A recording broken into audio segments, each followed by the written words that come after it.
मित्रों, पुनर्जन्म एक हॉरर कहानी है। उम्मीद है आप इसे अंत तक अवश्य सुनेंगे। एक अंधेरी गुफा में एक तांत्रिक आत्मा को वश में करने की कोशिश में लगा था। सामने अग्निकुंड में आहुति दिए जा रहा था। तांत्रिक जोर जोर से मंत्रों का उच्चारण कर रहा था। बाहर का मौसम बहुत खराब था। आंधी तूफान जैसे सब कुछ तबाह करने के लिए अपना जोर दिखा रहे थे।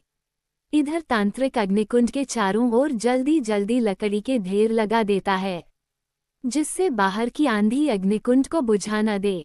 फिर वह अपनी जगह आकर बैठ जाता है। उसे ये सब करते लगभग 3 घंटे बीत जाते हैं। अब उसे केवल आखिरी की 21 आहुतियां डालनी थीं। बहुत संभल कर मंत्र बोलता और सही समय पर आहुति देता। तभी उसे गुफा के दरवाजे पर सफेद साड़ी पहने लंबे बालों वाली एक औरत दिखाई देती है। उसका चेहरा इतना भयानक था कि एक बार तांत्रिक भी डर गया। हर आहुति के साथ वह तड़प उठती थी। धीरे धीरे जैसे वह तांत्रिक के वश में होते जा रही थी, वो उसके सामने आकर बैठ जाती है। उस तांत्रिक के सामने बैठते ही चुड़ैल बोली, मुझे जाने दे।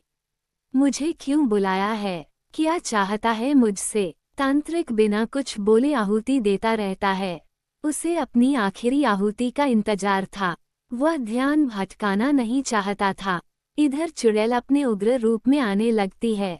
जैसे आहुति की मार उसे पड़ रही थी। 21वीं आहुति के साथ ही तांत्रिक उठकर खड़ा हो जाता है। चुड़ैल का गुस्सा भी कम हो जाता है।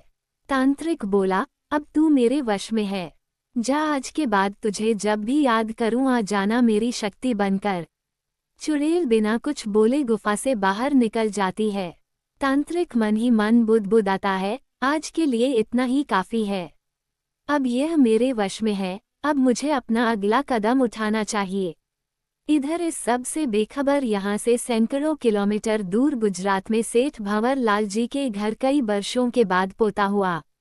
ये खबर सुनते ही घर में खुशी के ढोल बजने लगे। पूरे मोहल्ले में मिठाई बांटी गई। सेठ भंवरलाल जी अपने पोते के जन्म की खुशी में पूरे नगर में दावत दी गई। कई साल बाद उनके आंगन में खुशियों ने दस्तक दी थी। लेकिन इस बात से भंवरलाल के छोटे भाई सोहनलाल को गहरा धक्का लगा। भंवरलाल का इकलौता बेटा गजेंद्र एक रोड एक्सीडेंट में मारा गया था। उसकी पत्नी मीरा उस समय गर्भवती थी। कहने वाले कहते हैं कि सोहनलाल ने जायदाद के लालच में अपने भतीजे का एक्सीडेंट करवा दिया था। सोहनलाल बच्चे से पीछा छुड़ाने की तरकीब सोचने लगा। उसने उसी रात अपने भरोसे के आदमी रवाना किया जो तांत्रिक के पास पहुंचा। नौकर तांत्रिक के पास पहुंचते ही बोला, सेठ सोहनलाल ने उस बच्चे को खत्म करने के लिए कहा है। तांत्रिक बोला, काम हो जाएगा, बस ये बता पैसा कितना मिलेगा। नौकर बोला, मुंहमांगा पैसा मिलेगा, बोल कितना चाहिए? फिलहाल ये 5 लाख रख। तांत्रिक खुश होते हुए कहता है, अब जा, मुझे पूजा करनी है। अपने मालिक से कहियो पैसे तैयार रखे, जल्द उसे अच्छी खबर मिलेगी। तांत्रिक चुड़ैल को बुलाता है और चुड़ैल को बच्चे को खत्म करने का काम सौंपता है। चुड़ैल रात को सेठ भंवरलाल की हवेली के बाहर पहुंच जाती है। जब रात को सब सो रहे थे तो वो बच्चे को मारने जाती है। बच्चे को मारने के लिए वह जैसे ही बच्चे के गले तक अपने बड़े बड़े नाखूनों वाले हाथ ले जाती है, देखकर चौंक जाती है। जैसे वह नींद से जाग जाती है। ये तो उसका अपना बच्चा है। उसे याद आता है एक आदमी कार से जा रहा था, किसी ने उसे गोली मारी जिससे उसका बैलेंस बिगड़ गया और कार सामने से गोदी में बच्चा लिए औरत को टक्कर मारती है, फिर गहरी खाई में गिर जाती है। गाड़ी में भंवरलाल का बेटा गजेंद्र था। चुड़ैल सोचती है, ये तो मेरा बेटा है, इसे जन्म मिल गया। मैं भटक रही हूँ अपनी उम्र पूरी करने के लिए। मैं इसे कोई नुकसान नहीं पहुँचने दूंगी। आज से मैं अपने बेटे की रक्षा करूंगी। अगले पल वह तांत्रिक के सामने होती है। तांत्रिक पूछा, हो गया काम, जा अब आराम कर। चुड़ैल बोली, अभी तू पूजा नहीं कर रहा है? नहीं, मैं तेरे वश में हूँ। पहले ये बता कि किसने तुझे बच्चे को मारने के लिए कहा था? तांत्रिक, अच्छा अभी बताता हूँ। वह अग्निकुंड की ओर जाने लगा, लेकिन चुड़ैल के एक वार से नीचे गिर गया। चुड़ैल उसकी छाती पर बैठ गई। तांत्रिक गिड़गिड़ाते हुए कहता है, मुझे मत मार, मैं तुझे छोड़ दूंगा। चुड़ैल कहती है, पहले उसका नाम बता। तांत्रिक ने बताया, उसके चाचा सोहनलाल ने। चुड़ैल बोली, उस बच्चे को किसी ने छुआ भी तो मैं उसे जिंदा नहीं छोड़ूंगी। ये कहकर चुड़ैल तांत्रिक के गले में अपने नाखून घुसाकर उसे मार देती है। सुबह सभी को सोहनलाल की लाश घर की छत पर मिलती है। उसके मुंह से खून बह रहा था, जैसे किसी ने छाती पर चोट की हो। चुड़ैल अपने बच्चे के आसपास रहने लगी, जिससे उसे कोई नुकसान न पहुंचा सके। एक दिन भंवरलाल जी ने पंडित जी को घर बुलाया। भंवरलाल जी बोले, पंडित जी कोई अच्छा सा मुहूर्त निकालिए बच्चे के नामकरण का।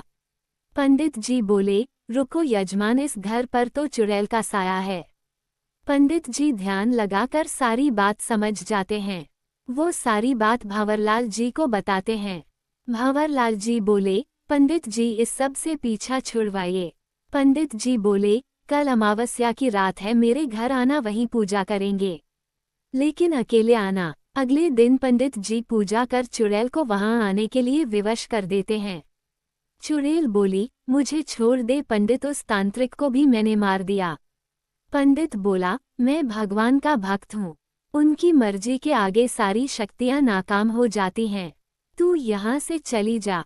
चुड़ैल बोली, नहीं, मैं अपने बच्चे को बचाने आई हूँ। पंडित बोला, जिससे उसे खतरा था वो मर गया, तू जा, मैं तेरी मुक्ति के लिए यज्ञ करता हूँ। पंडित जी के यज्ञ से चुड़ैल को मुक्ति मिल जाती है। उसका बच्चा ठीक से पलने लगता है। भंवरलाल जी के घर में खुशियाँ वापस आ जाती हैं। मित्रों, यह एक पूर्णतः काल्पनिक कहानी है। कहानी के बारे में अपनी राय अवश्य दीजिएगा। उम्मीद है कि आपको हमारी ये कहानी पसंद आई होगी। कृपया हमारे चैनल को सब्सक्राइब करें और सभी अपडेट्स के लिए बेल आइकन जरूर क्लिक करें। और हाँ, वीडियो लाइक और शेयर करना मत भूलिएगा। Bye bye.